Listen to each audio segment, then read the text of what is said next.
Olá pessoal, tudo bem? Na aula de hoje nós vamos tratar da Segunda Guerra Mundial. Observe estas imagens. Ataque japonês à base naval americana de Pearl Harbor e o desembarque anglo-americano na Normandia. A Segunda Guerra Mundial está relacionada com o expansionismo alemão.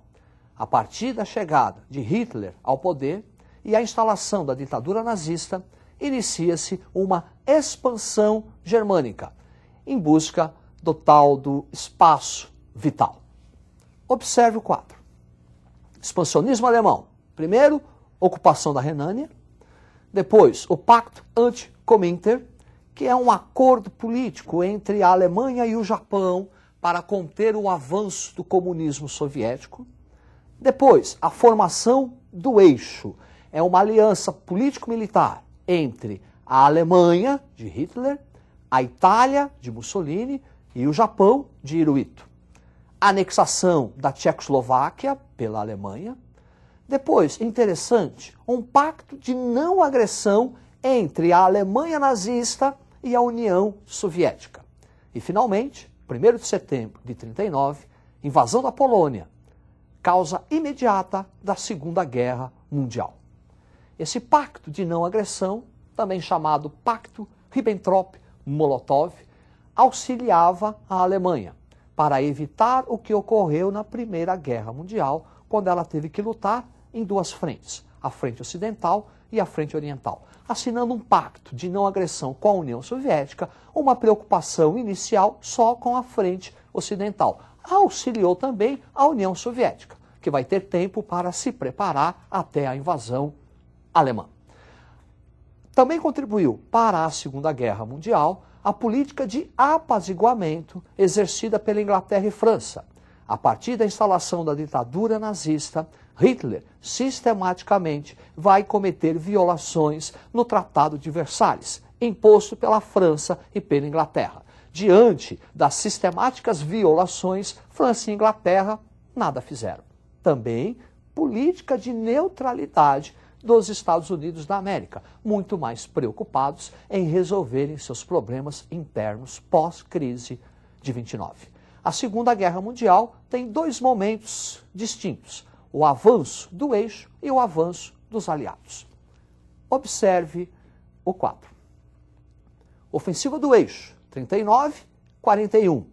Adoção da tática de Blitzkrieg pelo exército alemão, que quer dizer guerra relâmpago. Nessa guerra relâmpago, apoio da Força Aérea Alemã, a poderosa Luftwaffe. E expansão do eixo sobre a Europa, sobre o norte da África e a expansão japonesa no Pacífico. A partir de 1941, ocorre uma virada, uma reviravolta nos rumos da guerra. Vamos saber por quê. Observe a tela. 1941 é o início da invasão alemã à União Soviética. Quer dizer, aquele pacto de não agressão não está valendo mais. Operação Barbarossa, 22 de junho de 41.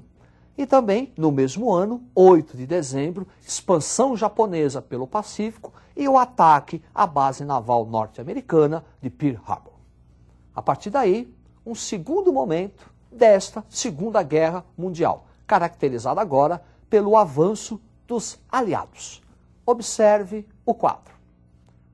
Ofensiva aliada, 1941-45. Batalha de Midway, 1942, que vai deter a expansão japonesa no Pacífico. Batalha de Stalingrado, 1943, que representa a primeira derrota nazista e marca o início da expansão soviética e a libertação do leste europeu. Dia D, que é o embarque conjunto de tropas anglo-americanas na Normandia para a libertação da França, 6 de junho de 44. E, finalmente, agosto de 45, os norte-americanos utilizam a bomba atômica, primeiro em Hiroshima, depois em Nagasaki. Ainda no transcorrer da guerra, a partir de 1943, os líderes das principais nações reúnem-se para tomarem decisões quanto ao final da guerra, o que fazer com as nações derrotadas. Tem início as chamadas conferências, que foram 4. Observe o 4. A primeira, Conferência do Cairo, 1943. Objetivo: discutir o mapa político da Ásia, que foi transformado pela expansão japonesa. O que fazer com a China, o que fazer com a Coreia. Depois, nós ainda vamos ter outras 3 conferências. Observe o 4. Conferência do Teherã. Nesta conferência, foi tomada a decisão do ataque conjunto inglês e norte-americano à Normandia, o famoso Dia D. E também levantou-se a hipótese da divisão da Alemanha em zonas de influência. A divisão da Alemanha será ratificada numa próxima conferência, considerada a conferência mais importante de todas. Observe. Conferência de Alta. Ficou decidido a divisão da Coreia em 2 partes. Coreia do Norte, comunista. Coreia do Sul, capitalista. E divisão da Alemanha em áreas de influência. Alemanha Ocidental, sob a influência capitalista. E Alemanha Oriental, sob a influência comunista. E último, o Acordo de Potsdam, a Conferência de Potsdam. Observe a tela.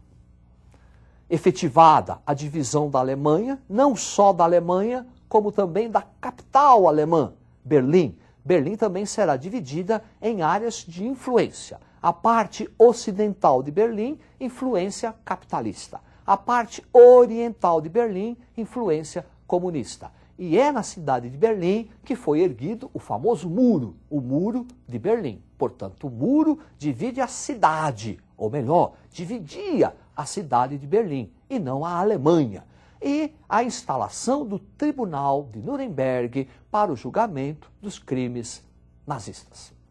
Após a Segunda Guerra Mundial, o mundo vai passar por uma série de consequências. E nós vamos observar as principais. Olho na tela.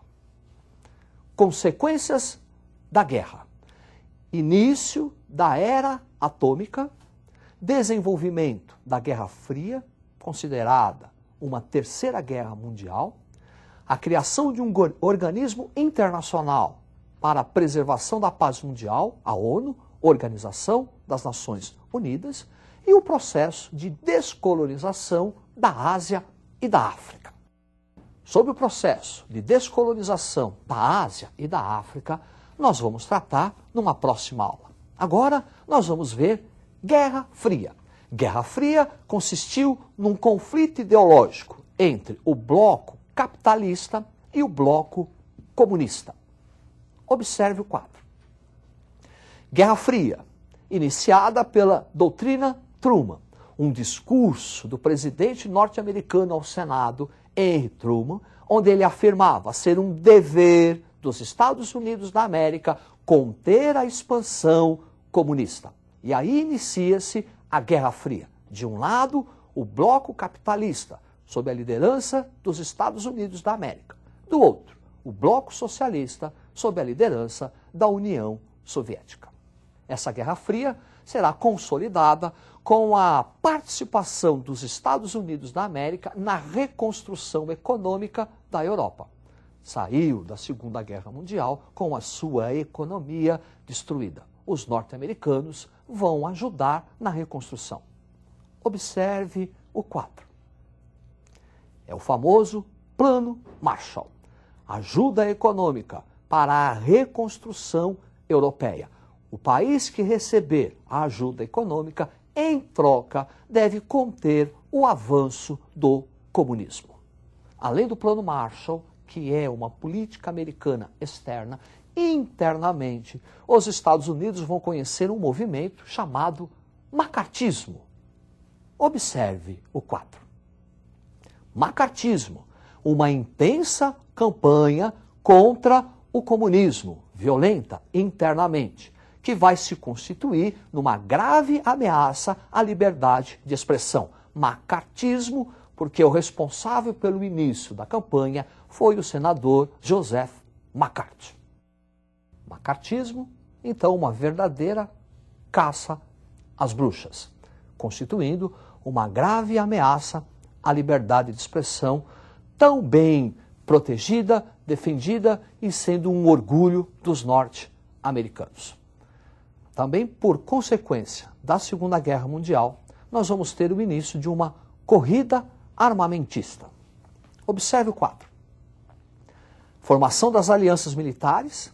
Em 1949 é criada a OTAN, Organização do Tratado do Atlântico Norte, sob a liderança militar dos Estados Unidos da América, para conter a expansão comunista.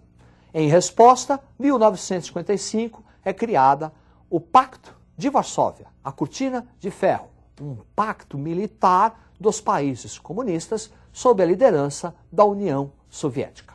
A criação dessas duas alianças militares coloca o mundo sob o chamado equilíbrio do terror, o pânico de um conflito entre as duas principais nações, Estados Unidos e União Soviética, com conhecimento das armas atômicas e o fim do mundo. E também, como consequência da Segunda Guerra Mundial, nós vamos ter o desenvolvimento, o surgimento do chamado Terceiro Mundo, que é aquele bloco que vai ficar sob as áreas de influência, ou comunista ou capitalista. Por exemplo, nós vamos ter a Guerra do Vietnã, que é um reflexo da Guerra Fria. Nós vamos ter a Revolução Cubana, e na Revolução Cubana nós vamos ter a crise dos mísseis, que também caracterizam um reflexo da Guerra Fria. A Segunda Guerra Mundial consolida a hegemonia financeira, a hegemonia econômica e industrial dos Estados Unidos da América no mundo. E a América, continente, também vai sentir a presença desse capital norte-americano. Após a Segunda Guerra Mundial, há a chamada expansão das multinacionais, a expansão do capital norte-americano sobre todo o mundo. É isso aí. Nós vamos ainda tratar, numa próxima aula, o processo da descolonização da Ásia e da África. Significa dizer a independência da Índia, a independência da China e dos países africanos, os chamados Terceiro Mundo. É isso aí. Uma boa sorte. Estude. Até a próxima.